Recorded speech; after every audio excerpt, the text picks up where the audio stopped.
5 years ago, it was a party. This time, it felt more like a town hall reception after a marriage of reason. 2 hours after French voters had handed their now 44-year-old president a second term, Emmanuel Macron's acceptance speech was already over, and supporters were set to call it an early night beneath the Eiffel Tower. Seen from abroad, many asking, how can a 15-point win turn into a sobering affair? After all, democracy worked on the night. The win was convincing, the loser conceded without fuss, and many put aside their soul-searching in the end, holding their noses and casting ballots. This is a system in France where the first round is for choosing and the runoff is for eliminating. Still, there was a record vote for the far right, a near-record abstention rate, and the reminder that the French are only at the midway point of voting, what with legislative elections slated for June. How well will the system work then? Will the makeup of the next parliament reflect the will of the people? And more broadly, what mandate for the liberal, pro-EU, pro-NATO Emmanuel Macron? Today in the France 24 debate, we're looking at what lies ahead now for the re-elected French president. We'll be joined from Washington by Sandro Gozzi, member of the European Parliament, from Macron's Renew Europe bloc. Annabelle Lever is professor of political philosophy at the French Political Science Institute, Sciences Po, and their research wing, Savipov. Thanks for being with us. Jean Messia, spokesperson for Reconquête, the party of the other far-right candidate, Éric Zemmour. Not far right, right. Not far right. Not far right. We can perhaps... This is a leftist exaggeration. Okay. He's talking about the replacement of the people from... well, anyway, we'll get into that debate. Which is a reality. From Rome, David Cadier, assistant professor of European politics at Groningen University. Nice to see you, David. Good evening. The France 24 debate, where you can join the conversation on Facebook and Twitter, hashtag F24debate. Yeah, 58.54%, the final tally according to the Interior Ministry. A big enough portion of those who first thought of perhaps voting with their feet, particularly those on the left, in the end did cast their ballots, giving the incumbent an undisputed win. For a rematch, he won over Marine Le Pen. He'd beaten her with 2/3 of the vote 5 years ago.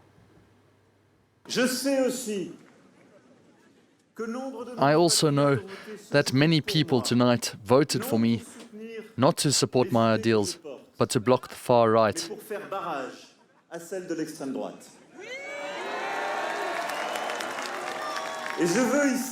And I want to thank them tonight. I want to tell them that I understand the duty that comes with that vote for the next 5 years.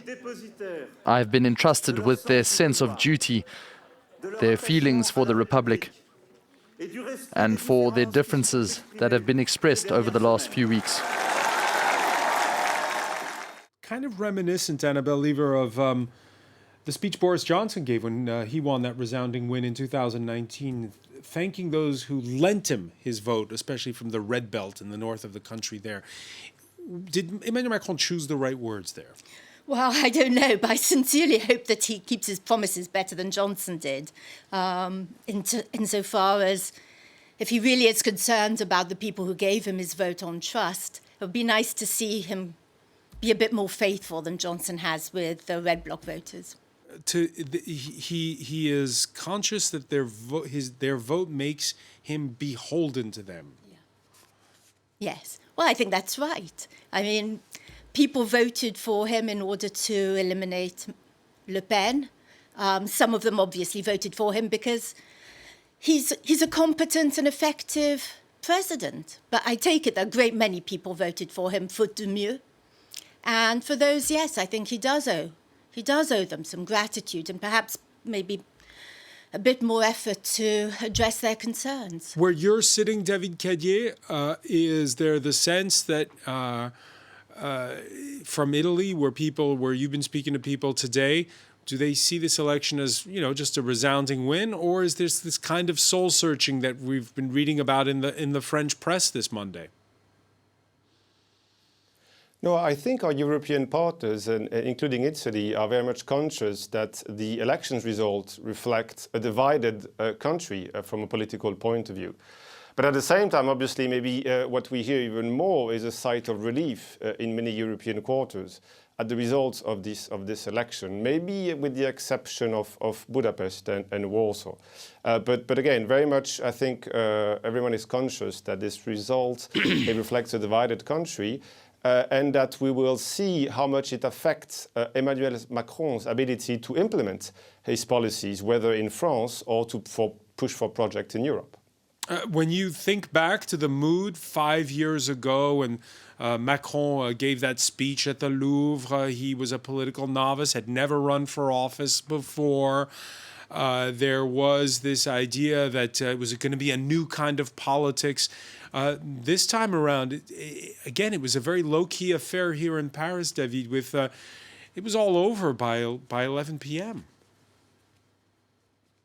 Well, that's the impression I had, François, right? That at least seeing it on TV, that there was less celebration than in 2017, maybe because it was less of a surprise, but also more tact, more gravitas, probably again because 5 years of being the president gave him some experience, but also because he wanted to maybe send a message to the voters who did not vote for him, the voters of Le Pen, but also let's recall that the abstention was even higher than what Madame Le Pen received in terms of vote, and that we had 3 million blank votes. 3 million, it's quite something. So probably this is on his radar, and he adapted his speech accordingly.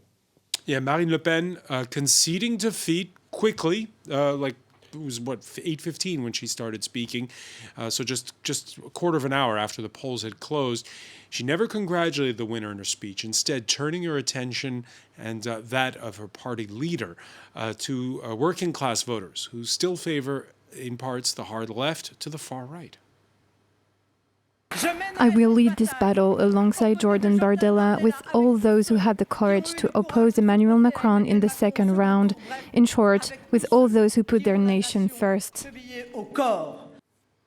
So leading the battle with those who had the courage to oppose Emmanuel Macron. But as you heard, Jean Messia, more people abstained than voted for Marine Le Pen. Yes, because I think this election is single of its nature, because it was not an election project against project. It was an election reject against reject. And what is fascinating about this election is for the first time in the history of the Fifth Republic, we did not have any political assessment or political record for Emmanuel Macron 5 years at power. I mean, nobody makes a political balance sheet of what has happened during these 5 years. Marine Le Pen, in her debate with Macron, did not talk about that. And talked about cost of living, for instance. Yeah, but you know, it was fascinating because it was Emmanuel Macron who was attacking her on her own record as a parliamentary. So this was kind of, something very astonishing. On the second hand, all the medias, I saw nobody from your fellows journalists make this exercise of telling what is the record of the policies that Emmanuel Macron had on France for 5 years. The sanitary policy, the budgetary policy, the internal security policy. Emmanuel Macron, it does not fall from the sky in 2022. Where is what he's done? Our business editor was going over 20 minutes ago, so it was going over all those policies. So this is kind of fascinating, and of course there was a kind of manipulation in this election, because all the polls artificially cut the triptych identity, security, immigration into 3 parts, making the purchasing power arrive at the first priority of the French people. When the politics. So the pollsters were lying when they put cost of living above identity politics. I won't say that, but I will say that it's a single way to present things. You could put the triptych security, identity, immigration, the whole thing in the polls, and if they have done that, this item would have been the first priority of French. instead of that, we have the purchasing power, and of course. But that's because we have high inflation right now. I'm not saying that purchasing power is not a priority, but it's a priority that is deducing from the way the pollsters present things. But surely, no. And just to finish, and after that, all the politics, all the candidates, when they saw the purchasing power as a first priority, of course, it became the priority of the election. And Marine Well, Le your Pen, candidate stuck with identity politics, and he got 7% of the vote. because that's precisely what I'm saying. When it appears that Eric Zemmour will hold this priority in the presidency campaign, all the medias and all the pollsters make things in order to make Marine Le Pen be in front of Emmanuel Macron in the second round, because they know perfectly that only Eric Zemmour could have been capable of beating Emmanuel Macron at that election. Annabelle Lever? I just wanted to ask, surely if French voters really thought that immigration was as important as you suppose, and that it was as closely linked to security as you claim, you'd expect to see that when you have the polls. You'd see that immigration counted as highly as security, but that isn't what happened, is it? If you know how to count, you will take only the priorities. You take the priority of security, the priority of identity, and the priority of immigration, which constitutes three different priorities. And you would find that immigration was at the bottom. But why would you aggregate? Because it is deeply linked, of course. But surely it is one single topic. It is not three Right, different topics. Let me bring in David Cadier on this. David, were the French having the wrong conversation in the build-up to the presidential election? Well, I mean, the polls are there. The three priorities were purchasing power, war in Ukraine, environment, right? We can debate whether some should be aggregated or not, but we should be careful not to naturalize the link between immigration and security, which is what some parties from the far right, even if you want to put far in bracket, have been trying to do, precisely to naturalize this link. But we could also argue whether purchasing power should be in a broader economic category. I think this is not really the point. I think the question is rather why French voted for this or that candidate. And for that, we don't really know, right? And so that's why we need to wait and see how the policies will be accepted or contested or debated in the parliament, and we need to see the results of the legislative election in June. Mr. Cadier, you are lying live, because I never seen the war of Ukraine, neither ecology, in the first priorities of the French people. Excuse me. Actually, it was the purchasing power, and after Well, that, immediately it was the security. Let's not call anyone liars, but go ahead, David Cadier. No, I'm more than happy to share the link to Mr. Messia. This was a regular study conducted. Actually, my colleague from the study post can confirm, but one at a time. Ipsos. Wait, No, one by at a time. Ipsos, One at a time. David Cadier. Yeah. All right. Yeah, no, I'm happy to share these links. And it was quite actually interesting to see that, if my recollections are correct, beginning of March, purchasing power was around, I think, 52, 53. War in Ukraine was 50%. Among the priority, the question was, what is the most serious challenge to our country right now? Okay, no security, no immigration. Faded away. It was not part of the problem. Let's bring in Sandro Gozzi, who joins us now. No. Sandro Gozzi, member of the European Parliament from Emmanuel Macron's Renew Europe bloc. Thanks for joining us here in the France 24 debate. Well, I'll just put the question to you, jumping in here. What was the presidential election about when you think of the conversation France had? I'm not sure. You are asking me what are the priorities. What was the big topic? What do you think was the big topic that swung the results? Well, there isn't one single one. There is certainly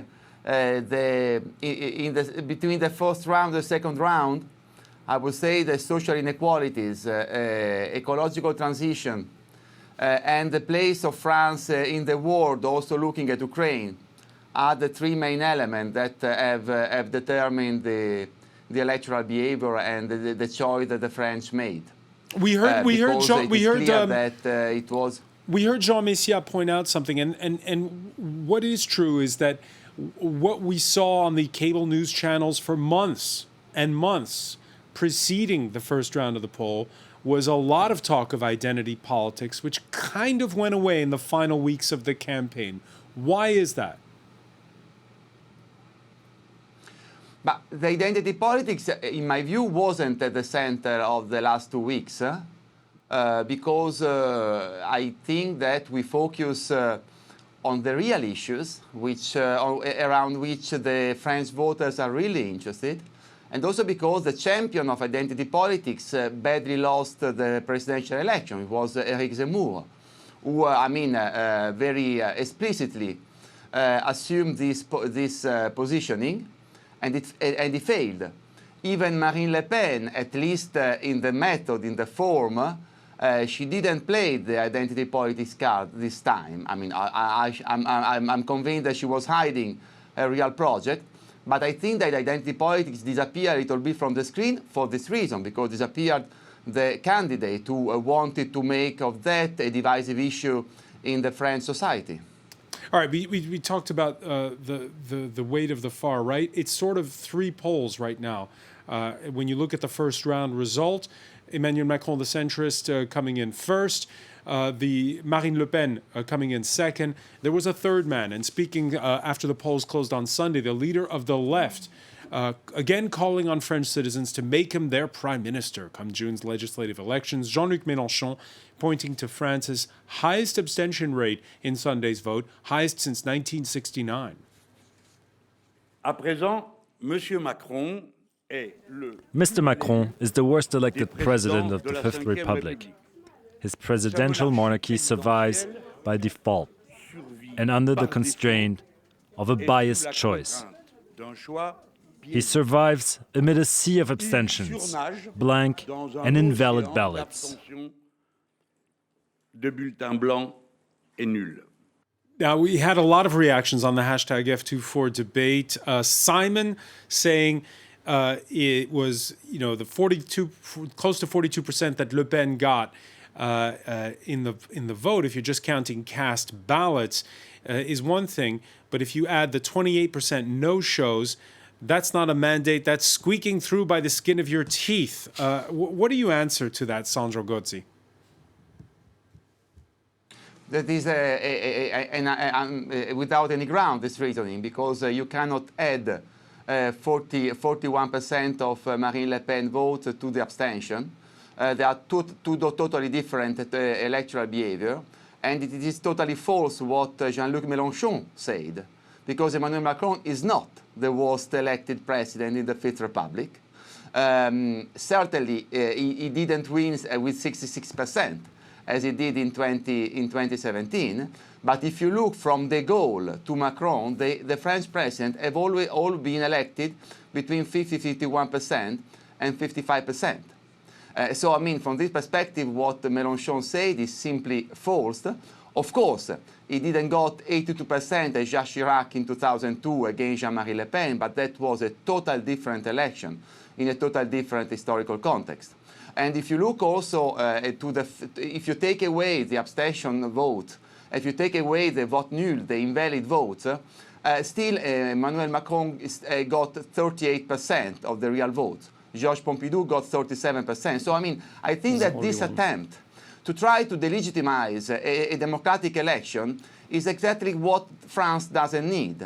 France needs now a real debate on whether the French voter wants to give to this new elected president a solid majority in the National Assembly. So we should focus on this instead of trying to chase stories which are totally false, as I try. Let's do that. Let's look at the first. Let's look at a graph showing the outgoing parliament. We see that Emmanuel Macron's La République En Marche party has a solid majority there.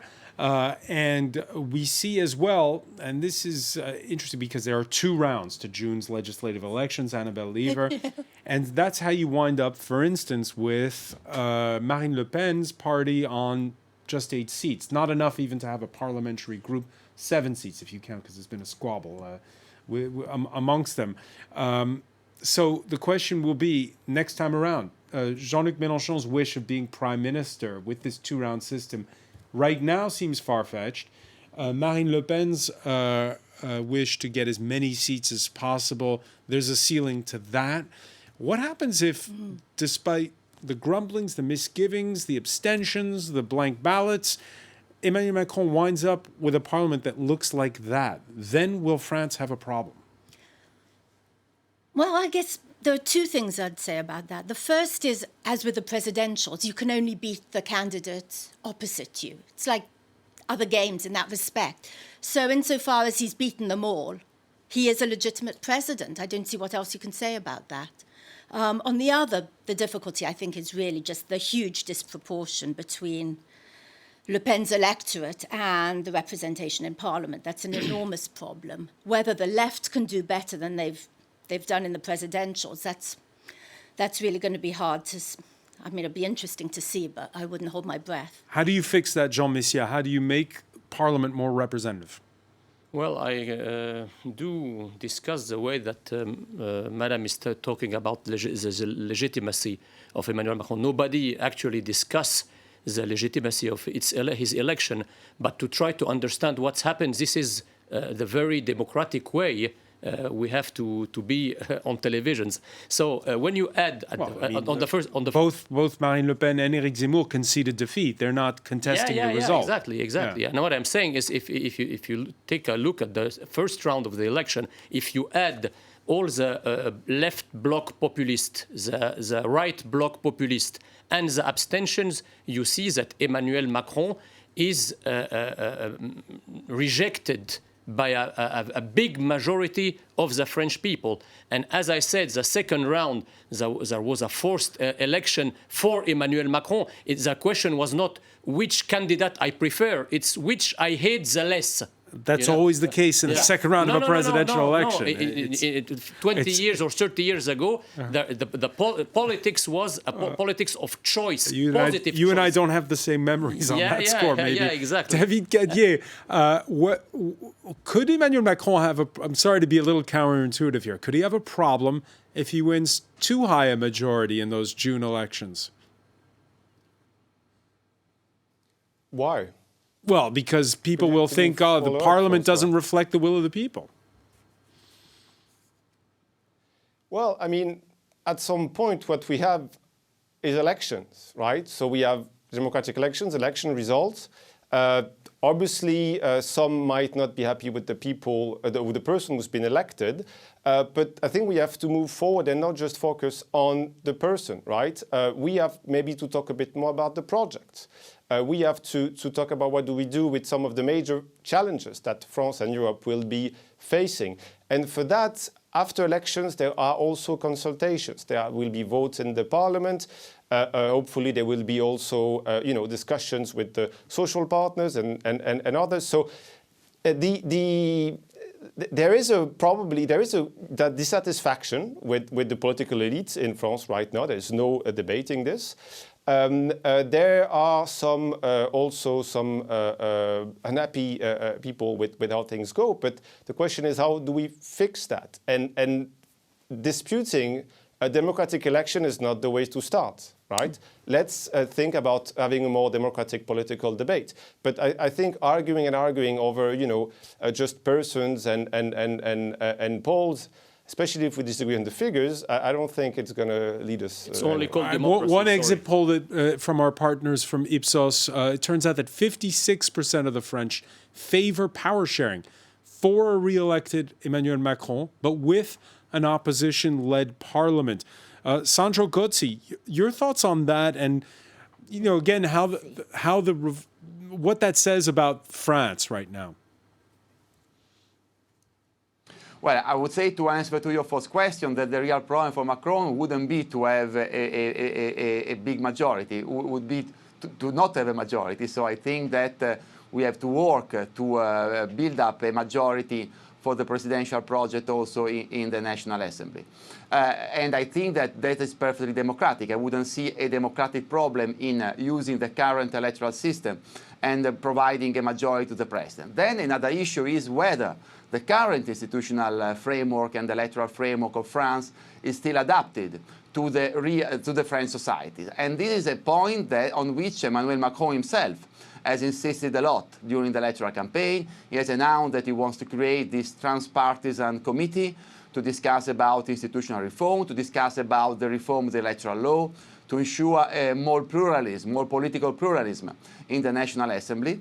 And I think that this is going to be one of the potential answers to the current societal problem in France. The other answer is to tackle the policies issues. And I think that health, school, social inequalities and the ecological issues are the priorities on which Emmanuel Macron will have to focus since today, and around which I hope his government will have to work hardly already in the first month of the new mandate.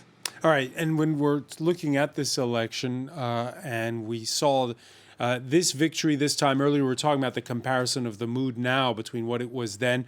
Remember, 5 years ago, it was in the wake of Brexit, Donald Trump's election.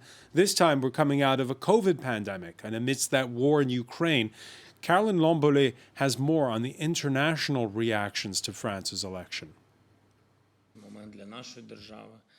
Ukrainian President Volodymyr Zelensky wasted no time in congratulating Emmanuel Macron for his re-election.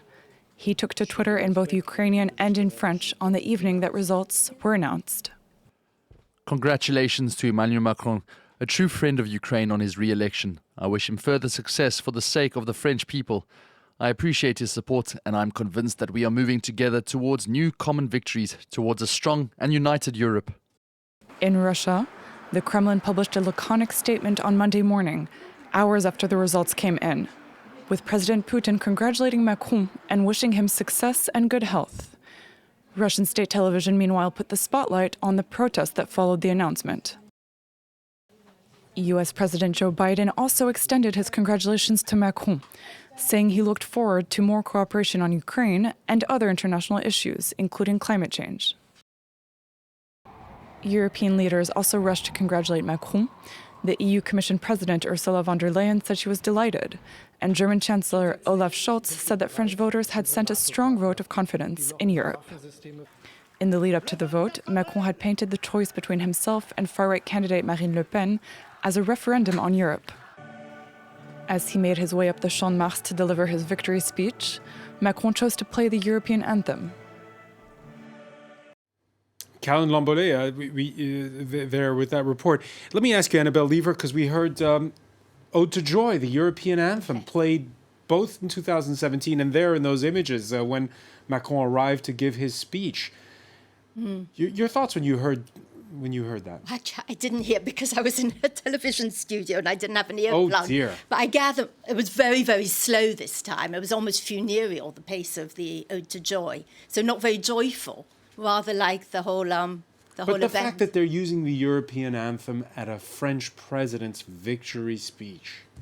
Well, they also had the Marseillaise, so personally, I don't really see what the problem is, but... Sandro Gozzi, he ran on Europe, Emmanuel Macron. Yeah, and now Europe as a stronger leader. Emmanuel Macron is today the European leader, and he has come out much stronger after this presidential election, and is the leader that Europe needs to carry out very important reforms. And this is why, the judgment in Europe was unanimous. All the European leaders, all the European actors were very happy with the result of this election. And now I think that there are already many issues on the European agenda that Emmanuel Macron can tackle with more strength. Certainly the difficult task around the Ukrainian crisis, but also the European reform. We are at the end of the conference of the future of Europe, the 9th of May. There are a set of, I hope, important, bold European reform which will have to be announced to make Europe more democratic and more efficient. You got also the issue of mutualization of the economic and energy cost link to the Ukrainian crisis. And you got the issue of the review of the Stability and Growth Pact. I mean, on all these key issues for the future of Europe, I think that Emmanuel Macron will be able to play a much more influential role now after this election. Jean Messia, Europe is stronger, you agree? I don't think so. At least it's not stronger with Emmanuel Macron, because Europe is strong when its nations are strong. Emmanuel Macron considers himself as a president of everything except of France. He considers himself as a president of Europe, as a president of Africa, as a president of the whole world, and he considers the French presidency as a tool for its own ambition to build a federal European Union, which is he is the only one to desire they're this united on sanctions. They pooled the purchases of vaccines. Let's talk about that. Do you think that Europe was a success on the vaccines? They were able to get the stimulus money that came. Great Britain was outside Europe, the European Union, and it gets its vaccine first, way before the European Union. So more French are vaccinated today. Don't tell us that the European Union was a case of success for the vaccine. This is the first time. And the second thing is that nobody wants the federal European Union that Emmanuel Macron wants. In 2017, he committed a speech at La Sorbonne, in which he developed his vision of Europe, and after that, Germany opposed its own vision to Europe, which is a national vision. So while Macron is building a federal European Union, Germany is building Germany. David Cadier, Emmanuel Macron running on Europe. Why did he do it? It was obviously a winning ticket. Well, I think being in favor of European integration is part of his political identity. It wasn't certainly a part of the identity of his contender. So probably this was also a way to emphasize. But I think, as was mentioned, there was the Ode to Joy, there was the Marseillaise. A bit like when in official visits you have behind the president the flag of the EU and the flag of France. I think it's not incompatible. But I also agree that now he's in a stronger position in Europe. Whether he will be able to deliver, it will be maybe made more complicated because of the current context. But still, Europe is part of his DNA. It's normal. A stronger position for Europe. A stronger position, you say. He's going to make that first trip abroad, as is the tradition, to Berlin to see the German Chancellor Olaf Scholz. How much pull will Emmanuel Macron have when it comes to telling the Germans to speed up weaning themselves off Russian oil and gas, or speeding up weapons deliveries to Ukraine? Well, we'll see, right? EU politics is about, consensus building and compromise making done through discussions, negotiations, and we'll see how Germany evolves. But I think if Emmanuel Macron is a bit stronger in his position now, it's because precisely the German Chancellor is a bit weaker. When he came in, Emmanuel Macron was overshadowed by the experienced Angela Merkel. Now, Macron has 5 years of experience as a president. He has established ties with many leaders in Europe, including, for example, Mario Draghi here in Italy. And the German Chancellor is facing contestation precisely for the issues you mentioned on Ukraine, on energy, on weapons delivery.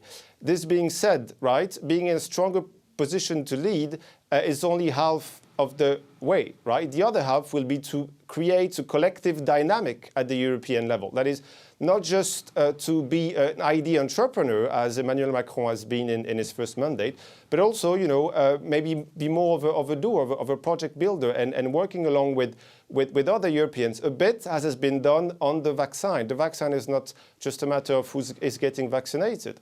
Actually, Emmanuel Macron was a part of the other Europeans who convinced the Germans to issue common debt to fund the pandemic program, right? And we saw precisely that through discussions, through negotiations, we reached a consensus and we made a compromise. This is EU politics.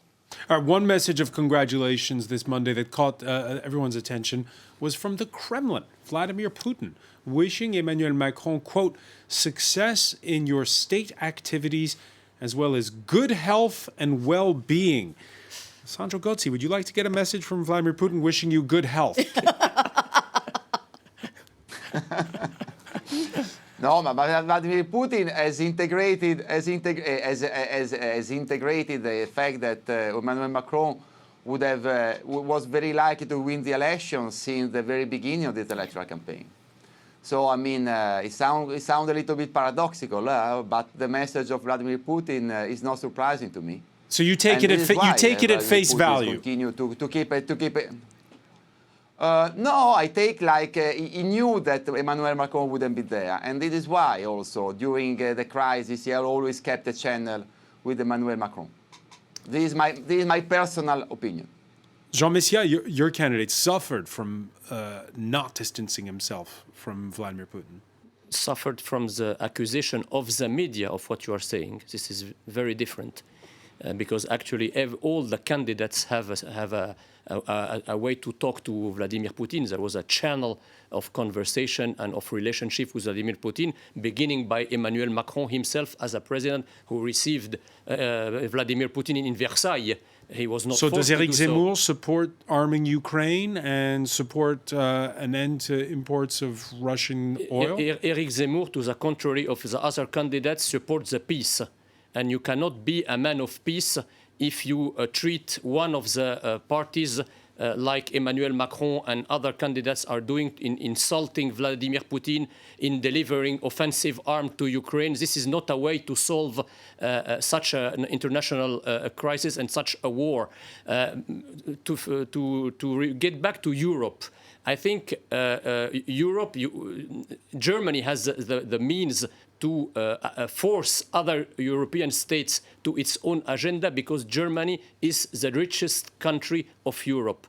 Emmanuel Macron, even if he's re-elected and comfortably re-elected, he will not have the means to impose his vision on Europe nor his agenda because the economic situation he leaves France during these 5 years is a catastrophe. So he will not be able to impose its vision nor its proposition to Europe. Annabelle Lever? Yes, sorry, it's sort of hard to know where to begin. I don't see how you stop a war by letting Putin gallivant all over Ukraine, killing people and the rest. So, I mean, that just mystifies me. But as I understand it, even if there are real questions about the division of wealth in France, apparently everyone other than the bottom 5% has done better under Macron. Now, you worry about the bottom 5% who didn't do very well and the ones next door to it. Because after all, a lot of people are really struggling in France, even if the economy is doing better. But I don't really see how you improve an understanding of the challenges facing France by pretending that the economy is a complete catastrophe when it's not. It is. Surely that's a misunderstanding of the challenges which we face, which are partly about how do you share the benefits. Can you tell me the ratio of the GDP of the debt on the GDP in France? I can't. I'm sorry. I'm useless with numbers. I'm completely disastrous. It was 95% debt on GDP. After Macron is 120. But remember, it's your ability to manage the debt and what you do with the debt that matters. It's not its absolute quantity. Exactly. And that's a big. And what is the more shocking? And it was all about stopping businesses from going under during the pandemic. Yeah, but we had another choices. This was not the only one, and not all the countries did that. Sandro Gozzi, when you look ahead right now, it's true that there is record low unemployment right now over the last few decades here in France, but we do have growing inequality coming out of this pandemic, and that is a worry, particularly this being the land of the yellow vests. Listen, it is not the public debt in France went higher after Macron, went higher after COVID, and rightly so, because France was the country which was the most effective in tackling the COVID crisis and most effective in tackling also the social economic consequences of the COVID crisis. But the public debt has gone very high in all the countries, in Germany, in Italy, in Spain, So you can everywhere. tell us that there is no difference pass? that France, Finish of the pass. One at a time. the difference that France was much more effective. It was more effective also in keeping inflation low, because the average inflation in the EU is 6.2%. In France is 4%. In some other European countries it's 12, 13, 14%. It is clear that as a consequence of the pandemic crisis, there is an issue of growing inequalities everywhere in Europe. In some countries, this problem is much more serious than in France, but certainly the issue of social inequalities, the issue of territorial cohesion, the issue of social cohesion must be one of the biggest priority of Macron in the second term. But because since he was elected in 2017, there were three major crises which happened, and they changed totally the context. I mean, as you recall, the yellow vest crisis, which was the product of 30 Emmanuel years Macron of provoked this frustration. crisis. Don't not forget. Not of 1 year. No, it didn't provoke. Yes, of course. It is 30 years The of policy social of Emmanuel frustration Macron and social provokes the yellow inequalities vest. in France that provoked the yellow vest crisis, and Macron started to give an answer to that. One at a time. Then there was the pandemic crisis, and then there was the Ukrainian crisis. I mean, you can go on in telling which is not true, but the French voter thinks different from you, and as they think different from you, your candidate badly lost the presidential election with 7%. We'll see and at the parliamentary election, It doesn't mean of course, we will see. But that doesn't mean that there aren't problems in France. And I agree that the social issues are the biggest priorities to tackle nowadays. Jean Messia, just a quick word because we're running short on time. Do you see an agreement between Marine Le Pen's party and Éric Zemmour's party on candidates for the legislative elections? It's a mutual interest to do this, because if both parties present candidates in all the districts, there will be very, very few, even zero parliament. But do you see it happening? I think we will have local agreements, not national between the two parties, but there will be a local real politics. Annabelle Lever? Oh, I don't see what the interest is for Marine Le Pen to side with Zemmour. After all this effort to make herself more mainstream, I don't think she's going to at the advantage. I just wanted to say it's not clear to me that inequalities have been worsened by COVID, but I don't think it's correct to imply that you didn't have serious problems of inequality before, and that there was a failure to address them already pre-COVID that lies behind some of the tensions I think you're seeing now. So right now, can the left outperform when it comes to legislative elections? I don't know. I mean, if they can't get their act together for the presidentials, it's hard to be very optimistic for the legislatives. Maybe they're going to manage it. But, I mean, the track record so far hasn't been brilliant. David Cadier, what will be the issue, you think, on the legislative campaign trail? Honestly, it's difficult to say at this stage. Let's see how the coming weeks evolve. Let's see how the international context unfold. Honestly, I mean, I defer to my colleague from Sevipov on domestic politics, working mainly myself on foreign policy and European politics. I've been meaning to ask you, Sandro Gozzi, you're in Washington, where there's also all soul searching when it comes to democratic institutions, when it comes to elections. There's always an election around the corner there. What's the view where you are on these French elections? Do they seem good, bad, dysfunctional? No, the first impression, it is very positive. It is very positive because, after all, Emmanuel Macron is emerging as a European leader which is trustworthy, which is autonomous, but is also very loyal in his foreign policy action, and it is in the interest of the US to have a stronger Europe in fields like defense. So the insistence of Macron on strategic autonomy, be it both in defense and industry, is not seen in a negative light in Washington. On the contrary, it's seen in a positive light because it is also in the interest of the United States of America to have a much more effective Europe when it comes to defense and when it comes to collective security issues. Macron has also promised to be tougher. Macron has also promised to be tougher when it comes to regulating big tech. That probably doesn't go down so well where you are. Well, this is the reason why I'm here, to explain to our American friends what we are doing with the digital issues, what we are doing with the new digital regulation. And I think that if we explain in a very clear way what we are doing, the reaction might not be so negative, because also here in Washington, they are trying to understand that the self-regulation approach of the big tech is not enough anymore. That we have to introduce new rules, that we have to introduce more transparency, that we have to introduce a more effective moderation of the digital platform to tackle, to fight against disinformation, to fight against fake news. So I don't think that the good result that we have achieved with the Digital Services Act, with the Digital Market Act, will be a matter of trouble in the transatlantic relations.